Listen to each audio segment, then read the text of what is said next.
তো দেবব্রতের নাম কিভাবে বিশ্ব হয়েছিল আমাদের জানা আছে? চলুন আমরা জেনে নিই আজকে। শান্তনুপুত্রের প্রথম নাম ছিল দেবব্রত।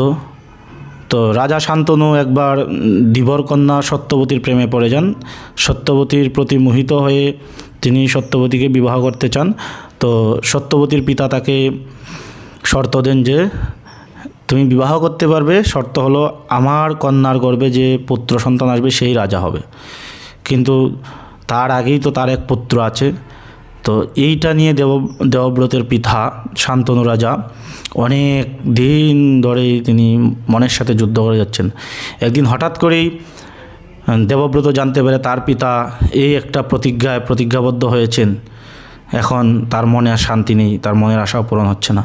তার পিতার শর্ত পূরণের জন্য তিনি সমগ্র দেবদেবী, আকাশ বাতাস এবং পিতাকে সাক্ষী রেখে বলছে, বাবা আমি কোনোদিন বিবাহই করব না, আজীবন ব্রহ্মচর্য ব্রত পালন করব, আর কোনোদিন রাজ সিংহাসনেই বসবো না, আমি সমগ্র পৃথিবীকে সাক্ষী রেখে বলছি। আর এই ভীষণ প্রতিজ্ঞা নেওয়ার জন্যই দেবব্রত বিশ্বের নাম বিশ্ব হয়ে যায়। অর্থাৎ ভীষণ প্রতিজ্ঞা নেওয়ার জন্য দেবব্রত থেকে তার নাম সেদিনেই বিশ্ব হয়। আর এই ভীষণ প্রতিজ্ঞা নেওয়ার জন্য সমগ্র দেবদেবীরা তাকে পুষ্পবৃষ্টি করে। আর বিশ্ব শব্দটির অর্থ হচ্ছে ভীষণ বা ভয়ানক। আর এই ভীষণ প্রতিজ্ঞা নেওয়ার জন্যই তার পিতা তাকে বরদান দেন যে তোমার যেন ইচ্ছামৃত্যু হয়।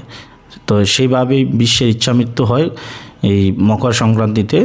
তো এই বিশ্ব নির্যানটা কি আপনারা যদি বিস্তারিত জানতে চান তাহলে আমাদের ইউটিউব চ্যানেলটাতে চলে যান, এখানে ক্লিক করুন, তাহলে বিশ্ব নির্যান সম্পর্কে জানতে পারবেন যে ভগবান শ্রীকৃষ্ণের সাথে শেষ কী কথোপকথন হয়েছে। আর ভিডিওটি ভালো লাগলে অবশ্যই লাইক কমেন্ট শেয়ার করবেন। আর আপনি যদি ফেসবুক থেকে দেখেন তাহলে অবশ্যই এটা ফলো করে দিবেন। সকলকে আন্তরিক ধন্যবাদ। জয় ভক্ত চূড়ামণি মহামহিম বিশ্ব কি জয়।